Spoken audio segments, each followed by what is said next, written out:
나는 아내의 장례식 날 홀로 비를 맞으며 서 있었다. 가족이라 믿었던 사람들이 장례식장 문을 나서자마자 사라졌기 때문이다. 아빠, 엄마 가셨으니 이제 각자 길 가자. 막내 아들의 그 한마디가 내 가슴을 칼로 도려내는 듯 했다. 나는 평생을 바쳐 이 가족을 위해 살았다. 새벽부터 밤늦게까지 공장에서 땀 흘리며 아내의 바람대로 집을 사고 아이들 교육비를 쥐어짜냈다. 그런데 그날 비가 내리는 장례식장에서 나는 완전히 버려진 쓰레기처럼 느껴졌다. 이게 끝인가 속으로 중얼거렸다. 하지만 그건 시작이었다. 다음 날 아침 아이들이 집으로 쳐들어와 문을 두드렸다. 아빠, 이 집은 엄마 명의로 되어 있잖아. 우리 몫으로 나눠야 해. 그 순간 내 안에 무언가가 깨졌다. 복수. 그 단어가 머릿속을 스쳤다. 나는 더 이상 약한 아버지가 아니었다. 이제 그들이 내게 준 고통을 그대로 돌려줄 차례였다. 그날 장례식은 비가 쏟아지는 서울의 겨울이었다. 장례식장은 강남의 작은 아파트 단지 근처, 내가 20년 넘게 할부로 갚아온 그 집 바로 옆 공원에 차려졌다. 아내, 지은이는 갑작스러운 교통사고로 세상을 떠났다. 50대 중반의 나이, 그녀는 여전히 아름다웠다. 하지만 그 아름다움 뒤에 숨겨진 비밀을 나는 최근에야 알게 됐다. 아니, 정확히 말하면 의심만 했을 뿐 확신할 증거는 없었다. 장례식 내내 아이들은 울음을 터뜨리며 아내의 관을 붙잡았다. 큰아들 민주는 엄마, 왜 나를 두고 가? 하며 소리쳤고 딸 수연은 엄마 없인 못 살아라고 흐느꼈다. 막내 현우는 조용히 고개를 숙인 채 손수건으로 눈물을 훔쳤다. 나는 그 광경을 멀찌감치 떨어져 지켜봤다. 왜냐하면 그들은 나를 가족의 일부로 보지 않았기 때문이다. 나는 공장에서 일하는 평범한 샐러리맨이었다. 20대 후반의 지은이를 만나 결혼했다. 그녀는 대학을 나와 은행에서 일하는 엘리트였고 나는 고졸의 공장 노동자. 오빠, 나랑 결혼하면 후회 안 할 거야. 내가 잘 이끌어줄게. 그녀의 그 말에 나는 모든 걸 걸었다. 결혼 후 그녀는 곧 직장을 그만두고 아이를 낳았지만 여전히 우리 집은 내가 관리할게 라고 선언했다. 집계약서, 통장, 심지어 내 월급 통장까지 그녀가 쥐었다. 나는 불평 한 번 하지 않았다. 가족을 위해 라는 그 한마디가 내 삶의 전부였다. 아이들이 태어나면서 나는 더 열심히 일했다. 주말에도 야근을 자처했고 명절에는 공장 숙직을 도맡았다. 지은이는 오빠는 집에서 쉬어. 내가 알아서 할게 라고 웃으며 말했다. 그 웃음이 이제와 생각하니 가슴을 후벼 팠다. 장례식 이튿날 아침, 나는 소파에 앉아 차가운 커피를 홀짝이고 있었다. 눈이 퉁퉁 부어 잠도 오지 않았다. 문 두드리는 소리가 났다. 아빠, 문 열어. 민준의 목소리였다. 문을 열자 새 아이가 서 있었다. 민준은 28살, IT 회사 대리. 수연은 25살, 패션 디자이너 지망생. 현우는 22살, 대학생. 그들은 장례식 때 입었던 검은 옷 대신 평상복 차림이었다. 아빠, 얘기 좀 해. 민준이 안으로 들어서며 말했다. 나는 고개를 끄덕였다.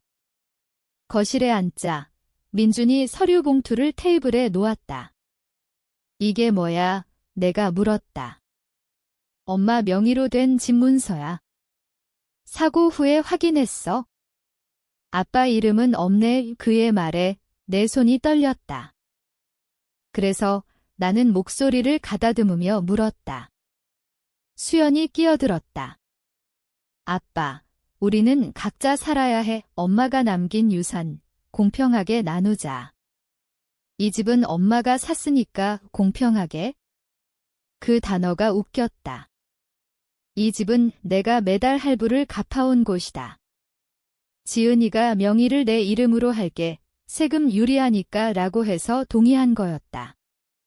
하지만 아이들은 알 리 없었다. 아니, 알았을 텐데 모른 척하는 거였다. 현우가 조용히 말했다. 아빠, 나 대학 등록금도 없어. 이 집 팔아서 나눠주면 좋을 텐데 그 순간 내 안에 무언가가 무너졌다. 아이들을 키우기 위해 나는 내 어머니의 장례식조차 제대로 치르지 못했다. 엄마 일은 나중에라고 지은이가 말해서. 이제 그 아이들이 내게 공평하게를 운운한다. 나는 자리에서 일어났다. 좋아. 나눠보자. 내 목소리가 차가웠다. 아이들은 서로 눈치를 봤다. 나는 부엌으로 가서 서랍을 열었다. 그 안에 최근 발견한 USB가 있었다. 지은이의 노트북에서 복사한 거였다. 그녀가 사고 직전 나 몰래 숨겨둔 파일들. 나는 USB를 테이블에 놓았다. 이거 봐, 엄마 유산의 진짜 내용이야. 민준이 USB를 꽂았다. 화면에 영상이 재생됐다. 호텔방, 지은이와 낯선 남자. 오빠, 이 집 사는데 돈 좀 더 줘. 남편이 모르게 그녀의 목소리가 울렸다. 아이들의 얼굴이 창백해졌다. 이게 뭐야? 수연이 비명을 질렀다. 나는 차갑게 웃었다. 엄마가 10년 넘게 외도한 증거야? 그 남자가 준 돈으로 이 집 샀어. 너희들 등록금도 그 돈에서 나왔고. 아이들은 충격에 얼어붙었다. 민준이 아빠, 왜 이제야? 라고 중얼거렸다. 왜냐고. 너희가 나를 버렸으니까 나는 대답했다. 그날 나는 집 문서를 다시 봤다. 지은이 명의지만 할부 기록은 내 이름으로 되어 있었다. 법적으로는 내 거였다. 하지만 나는 싸우지 않았다. 집은 너희가 가져. 대신 이 USB는 내가 보관할게. 언젠가 필요할지도 모르니까. 아이들은 울면서 나갔다. 그 후 내 삶은 변했다. 복수는 시작이었다. 나는 공장에서 그만두고 작은 카페를 열었다. 혼자서. 아이들은 연락하지 않았다. 하지만 소문이 돌았다. 민준이 회사에서 잘려서, 수연의 디자인 작업이 망해서 현우가 학교에서 왕따를 당했다는. 왜? 그들이 지은이의 비밀을 입 밖에 냈기 때문이다. 아니, 내가 조용히 흘린 거였다. 옛 동료에게 지은이 일, 아쉽네. 그 남자랑 일하고. 시간이 흘렀다. 6개월 후 민준이 찾아왔다. 아빠, 미안해. 엄마 일, 우리도 몰랐어. 그의 눈은 충혈되어 있었다. 직장 잃고 여자친구도 떠났다고 했다. 나는 커피를 타주며 물었다. 후회되냐? 그는 고개를 끄덕였다. 아빠가 왜 그랬어? 나는 대답 대신 USB를 꺼냈다. 이걸 지우면 용서할까? 민준이 떨며 네라고 했다. 하지만 나는 지우지 않았다. 가족이란 서로의 비밀을 지키는 거야? 너희가 나한테 그랬나? 그는 울었다. 그날 그는 떠났다. 수연과 현우도 비슷했다. 각자 무너진 삶을 끌어안고 나를 원망하며 왔지만 결국 빈손으로 갔다.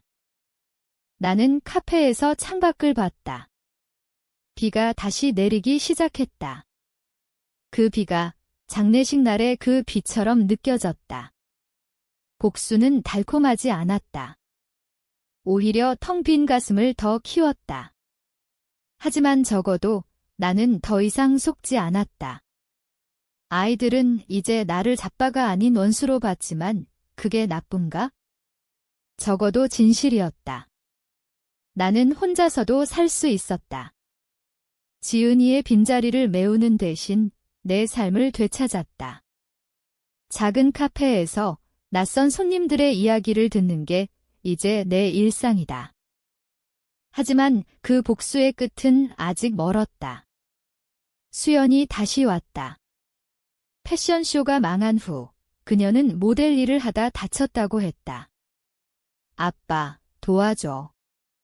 병원비가 그녀의 눈빛은 예전에 그 오만함이 없었다. 나는 병원 영수증을 봤다. 500만 원 돈은 줄게. 대신 엄마 일에 대해 말해봐. 수연은 울면서 털어놓았다. 엄마가 나한테도 말했어. 아빠가 무능해서 집을 사기 위해 그랬다고.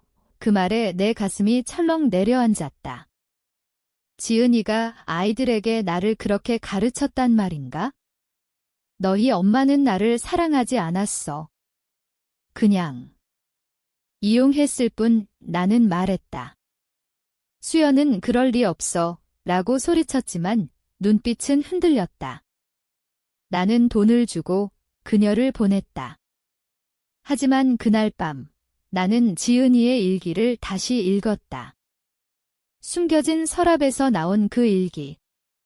오늘도 남편은 바보처럼 일만 해. 나한테는 이 집, 이 삶이 필요해. 아이들을 위해, 아이들을 위해? 그건 변명이었다. 그녀는 자신을 위해 살았고 나를 희생양으로 삼았다. 현우는 가장 늦게 무너졌다. 대학에서 장학금을 잃고 친구들이 등을 돌렸다. 아빠, 나 엄마 비밀 때문에 소문났어. 그는 술에 취해왔다. 나는 그를 안아주려 했지만 손이 멈췄다. 내가 날 버린 날 나도 가족을 버렸어. 현우는 아빠가 왜 그렇게까지 라고 물었다. 나는 대답했다. 너희가 준 고통이 그랬어.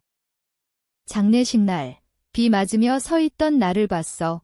그는 고개를 저었다. 그 순간 나는 진심으로 후회했다. 복수는 나도 망가뜨렸다. 하지만 멈출 수 없었다. 가에 내 삶을 살아이 그는 떠났고 그 후 연락이 끊겼다. 1년이 지났다. 나는 카페를 키웠다. 비 오는 날 카페라는 이름으로. 손님들이 사장님, 비 오는 날에 왜 이런 이름이야? 라고 물으면 나는 웃으며 추억 때문이라고 했다. 아이들은 가끔 소식을 전했다. 민주는 지방으로 이직, 수연은 결혼 포기, 현우는 군대 갔다. 그들은 나를 용서했다기보다 그냥 잊으려 애썼다. 나도 그랬다. 하지만 밤에 비가 오면 장례식 날이 떠올랐다. 홀로 서 있던 그 느낌. 복수의 대가는 컸다. 가족을 잃었지만 나 자신을 찾았다. 어느 비 오는 오후, 민준이 다시 왔다. 아빠, 결혼해. 좋은 사람 만나. 이 그의 말에 나는 웃었다. 늦었어. 하지만 고마워. 우리는 커피를 마시며 오랜만에 웃었다. 그 웃음이 진짜 가족의 시작일까? 아니면 또 다른 속임수. 나는 모른다. 하지만 적어도 이제 나는 홀로 비를 맞지 않는다. 내 안의 비가 그쳤으니까.